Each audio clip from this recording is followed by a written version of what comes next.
మనుషులు ఆడే ఆట అనుకుంటారే అంతా, ఆ దేవుడు ఆడే ఆట అని తెలిసేదెప్పుడంట.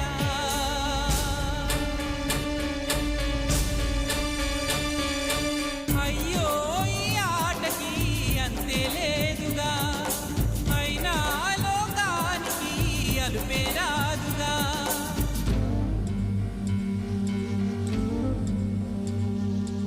వీరి వీరి గుమ్మడి పండు వీరి పేరే,